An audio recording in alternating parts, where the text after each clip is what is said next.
के अनुसार भारत में सबसे अधिक भोजन की बर्बादी शादी विवाह के अवसर पर होती है। खाद्यान्न उत्पादन में आत्मनिर्भर होते हुए भी हमारे देश में भूख से जूझ रहे लोगों की संख्या बहुत अधिक है। गरीबी और भूख की समस्या का निदान खोजने और इसके प्रति जागरूकता बढ़ाने का प्रयास आज भी जारी है। परंतु कम आय में क्या हम अच्छा खा सकते हैं या पौष्टिकता से जुड़ सकते हैं, इसी बारे में बता रहे हैं डॉक्टर सर्वजीत सिंह। फूड अर्थात भोजन अर्थात डाइट। हम कहते हैं जैसा अन्न वैसा तन और वैसा ही मन। डाइट अर्थात फूड में होते हैं पोषक तत्व।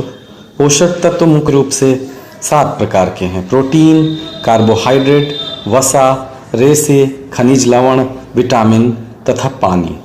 इन सब की उचित मात्रा और अनुपात हो तो हम इसे संतुलित भोजन या बैलेंस्ड डाइट कहते हैं।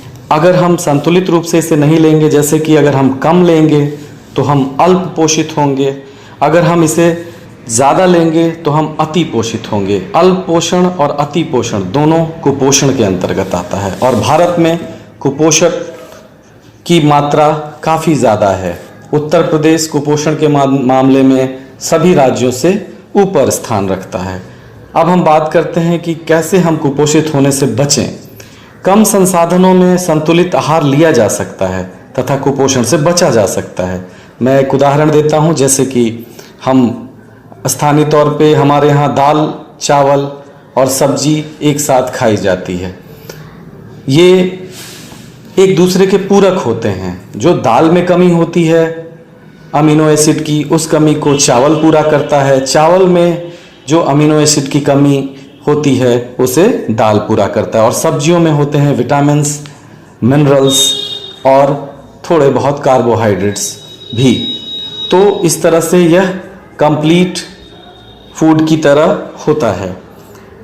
इसके अतिरिक्त हमें ध्यान देना चाहिए कि हम जब भी खाएं तो मौसमी फल, मौसमी सब्जियां तथा सलाद के रूप में मौसमी चीज़ों का चुनाव करें तथा वह स्थानीय भी होनी चाहिए। सस्ती भी होती हैं तथा आपके शरीर के अनुरूप भी होती हैं।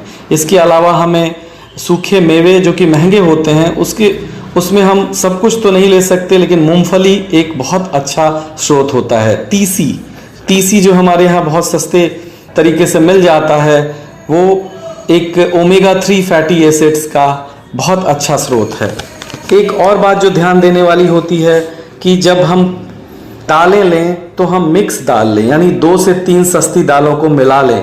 इसी प्रकार से जब हम आटा खाएं तो हम मोटे अनाज का आटा, अगर अकेले आटा खाएंगे तो हमें कुपोषण हो सकता है। तो 2-3 अनाज, गेहूं, बाजरा, जौ, चना जो भी हो, उसे हम, चना बहुत आसानी से उपलब्ध होता है, चने को हम बेसन, सत्तू, किसी भी अन्य रूप में भून के खा सकते। प्रोटीन का ये एक बहुत अच्छा स्रोत होता है। इसके अलावा सोयाबीन बहुत सस्ते उपलब्ध होता है।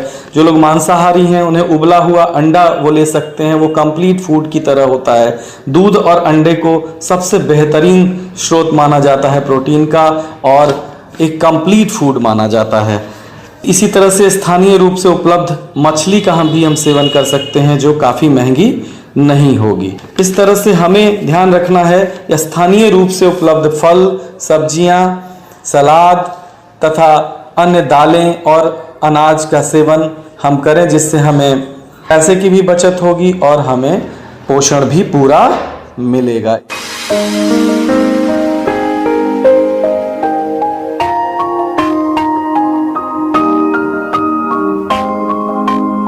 विश्व समाज के संतुलित विकास के लिए ये आवश्यक है